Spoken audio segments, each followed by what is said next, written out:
As well, Toronto Talks supports a charity, which is a camp for children with cancer. Most of you came for free tonight, so all we ask is you drop a loonie or toonie in the bin, and it adds up when we drop it off to the camp. And we truly appreciate that. It's a great cause.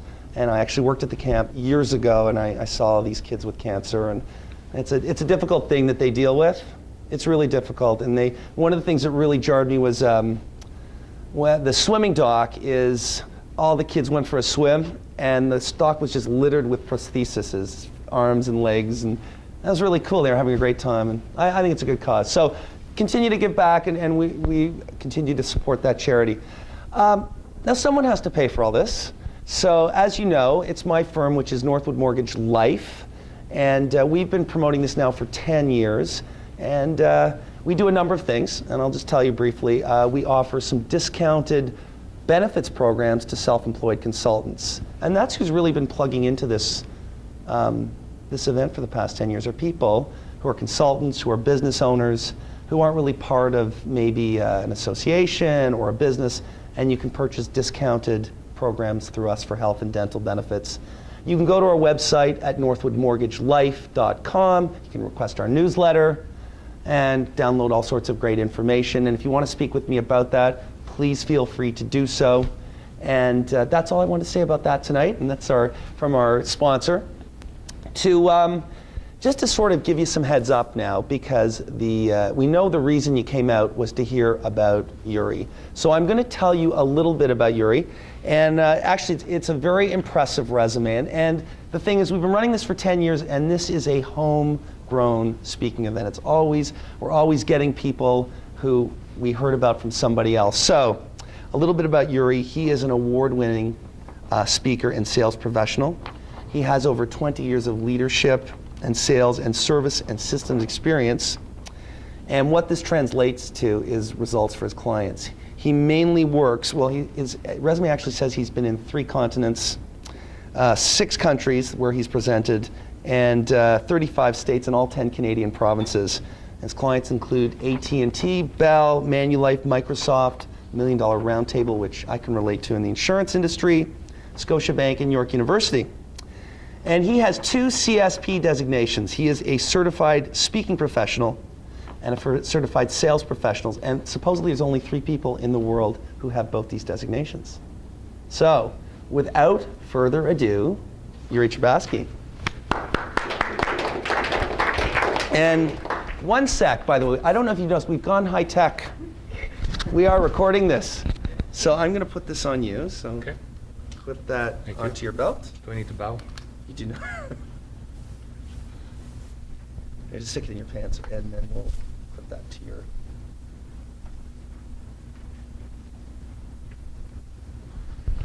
Lapel. Great. Okay, Sherry, we're good? Oh no, you don't have headphones on, so you have no idea if you can actually hear me or not. So we're hoping this is recording, okay? It says that it is. Okay, good. It was just another day in the life of the gatekeeper. But no ordinary gatekeeper. This was the gatekeeper that stood in front of the pearly gates. This was the gatekeeper that you and I and everybody on this planet would have to face at the end of their earthbound existence, who basically would let us know what was in store for us. And there were 2 choices. Over the shoulder, there was the pearly gates, and off to the right side, there was a trap door in the clouds that led to a long slide down below. 2 choices, 2 possibilities, that was it. And a whole long line. Except today, the first 2 people in line were very different from each other. You see, the first person in the line was a New York City cabbie. And for those of you that have ever been in New York City or ever been in the back of a New York City cab, you know exactly the kind of dude I'm talking about here, right? And the second person in line was a minister, a man of the cloth. Very different person. So the cabbie pretty much is counting on the fact that he's getting that trapdoor. He walks up to the gatekeeper, and the gatekeeper looks up from a scroll, looks at the cabbie, recognizes him, huge smile across his face. He says, "We're so happy to see you. We are happy that you have finally arrived. The good Lord found out you were making it here today, cleared the entire schedule just to spend all day with you. That's how happy we are that you're here." The pearly gates swing wide open, And this completely, totally shocked cabbie goes walking off inside. Now the minister's watching all of this thinking, wow, if a cabbie gets this kind of treatment, I can't wait to see what I'm going to get. So he steps up confidently to the gatekeeper and says, I'm good to go. The gatekeeper checks his scroll, says, sorry, you're not here on this list. He says, okay, check it again. Checks the second time, checks the third time. He says, don't see you here. He says, what does that mean? Well, it means that for you, it's the slide down below.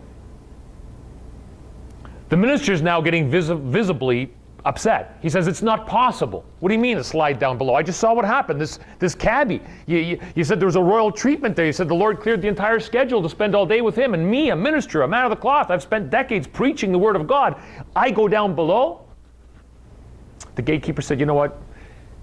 Let me explain to you how things work up here so maybe you'll understand. Okay. By the time you stand here before me, you've been judged by a group. And here's what this group found. Over the last several decades, whenever you preached from the pulpit, most people in your congregation slept. And yet here's what we found. Over the last several decades, whenever this cabbie drove the streets of New York City, most people sitting in the back of his cab prayed. And he says, up here, we get compensated based on results. Right? Okay. Now, why do I tell you this story? I tell you it's because it's a funny story, and I like to, and it makes a couple of points. So we'll talk more about that. But let's get into what we're here to talk about, which is the art of making rain, selling skills, which is in this case here brought to you by these groups. If we can actually get this thing to work, which was working perfectly a few minutes ago. Test everything out, and it works, and now it doesn't work. There you go. Northwood Mortgage, Ineos, and the camp that John was just talking about. And of course, brought to you by this dude. You know, thanks to this guy. You know, this is the guy that called me up a little while ago, said, okay, all right, can you come in and talk to us? I said, what do you want me to talk about? He said, sales. I said, okay, what do you want me to do? He goes, well, what do you got? And I said, okay, I've got about 23 days of sales materials. He said, okay, I got 1 hour. I said, okay, this is going to be a bit of a challenge, but we'll figure it all out. But is it okay if for the next hour or so we get real casual here? Is that good? Okay, so I don't have to pretend that I'm on a big platform here talking to the $1 million round table and everything's got to be formal and, you know, walk this way and, you know, take a deep breath and then turn here. So we can just be casual, kind of roll up the sleeves and so. Good, cool. So we'll do that. So in addition to this, it's brought to you today, the program is brought to you by the number 7. Okay? This is not Sesame Street. Okay, it's brought to you by the number 7. Why? This is the first tip of the evening. I'm going to share a bunch of them throughout the evening with you, throughout the next hour with you. And you've got a handout here that hopefully you'll be able to use and you know, jot down some notes and what have you. And there's my Toronto and my San Diego phone numbers are at the bottom. So feel free to give me a shout if you've got any questions and so on. Here, brought to you by the number 7. Why the number 7? Because studies have found that on average, when we are selling, when we are promoting ourselves, promoting our service, promoting our product, promoting ourselves, on average we require 7 client contacts, 7 client interactions before the prospective client becomes a client, before they actually say yes. On average we require 7 interactions. Now you might look at that and kind of go, okay, dude, I got that, so 7 interactions, fine, no problem, anybody can do that. But you know what, here's what the studies bear out. The studies bear out that 81% of sales close after the 5th call, on the 5th plus call. 81% of sales close on the 5th plus call. And yet, the same studies indicate that 84% of sales pros quit before the 4th call. Now, one of the things that's important to point out here is this whole point here that says sales pros. We're talking about sales pros here. Most of us in this room are not sales professionals. Most of us in this room are in the kind of line of work where at least part of our success is dependent on our ability to be able to sell, on our ability to be able to build business, on our ability to do what's referred to as rainmaking. So if 84% of sales pros quit before the 4th call, how quickly do most of us quit? You make a call and the client or the prospect says no. You make a second call, you talk to them a second time. By the 3rd time they're saying no, what do we think? Am I going to call them a 4th time? No, I'm going to be bugging them. I'm going to be annoying them, right? But if 81% of all sales close on the 5th plus call, how many times do you want to call them? Now, that doesn't mean call them 7 times in 7 minutes and say, you're going to buy, you're going to buy, you're going to buy, you're going to buy, you're going to buy, you're going to buy, you're going to buy. Yep, good, done, right? It doesn't work that way. It's over a period of time, obviously. Why does it take this long? For a number of different reasons, not the least of which is if you're selling something to somebody who's not familiar with you, your product, your service, whatever it happens to be, they need to get comfortable with you. They need to know that you're in it for the long haul. They need to know that you've got some sense of persistence.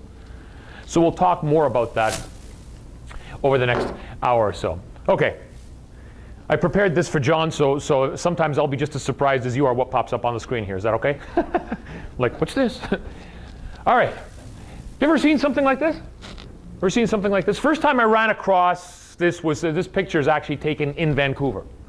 So when he said 35 US states, 10 provinces, 6 countries, 3 continents, whatever, he wasn't kidding, right?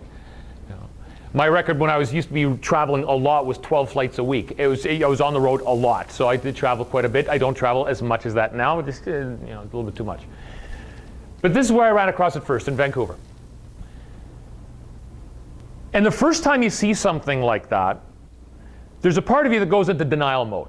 You kind of look at that and kind of go, okay, hold on a sec, this just doesn't make sense, right? It just really doesn't make sense that you could have rocks stacked perfectly on top of each other and not be moving, not be shaking, not be falling down, right? It just doesn't make any sense, right? So our brain immediately starts adjusting for that, and our brain immediately starts kind of saying, okay, all right, well, you know what? Maybe they're made out of foam, or maybe there's a stick in there, or there's some glue in there, and pretty soon I'm going to hear some Disney music coming out of the bottom rock, or something like that, right? And then we realize that they actually are rocks. We kind of go, yeah, but the largest one's on the bottom and the biggest, the tiniest one's on the top, so maybe that's possible. And then you run across something like this and you go, whoa, the largest rock by far is where? Right smack in the middle. You kind of go, how is that possible? And how often does that happen to you and I, that we run across something like this that's actually real, that's true, that's live, it's right there, but we don't want to believe it? Because it doesn't make sense in our lives. It doesn't make sense in the context of the way we live, the way we act. I ran across a quote a little while ago that was perfect for this, and I wanted to share that with you. It says this, in life we sometimes stumble over the truth. Isn't that true? In life we sometimes just stumble over the truth. But it continues on to say, and then we get up and keep going as if nothing happened. Right? How often does that happen to us, right? Every once in a while, you just stumble over something that is the truth. This really is a better way of doing X, or a proper way of doing Y, or a better, more effective approach to whatever it happens to be, and yet it doesn't fit with the way we want to see things. So what do we end up doing? Exactly that. We just go ahead and get up and keep going, brush ourselves off as if it didn't happen, and we just keep on living our lives the way we want to live. So sometimes we need to make a little bit of a shift, a perspective shift, if you will, if we want to be able to perform more effectively. One of the things we need to realize is that every one of us is in sales. Like it or not, agree with it or not, every one of us is in sales. Every one of us is always selling ourselves, our ideas, even if you're not selling a product or a service. You're selling an idea, you're selling yourself, you're selling what you stand for. Every one of us is manipulating the people and the environment around us. And yet, we have this negative connotation with this word manipulation, do we not? Oh, no, I don't manipulate. Of course you do. Every one of us manipulates. Because if we weren't manipulating, every one of us here would be dressed very, very casually in a ratty t-shirt and in a pair of sweats and, very comfortable, sitting back, lounging in our chair, kind of thing. What do I need to, what? Why are we dressed the way we're dressed? Why are we made up the way we're made up? Because we're trying to manipulate the environment and the people around us to basically project an image that we feel they're going to appreciate.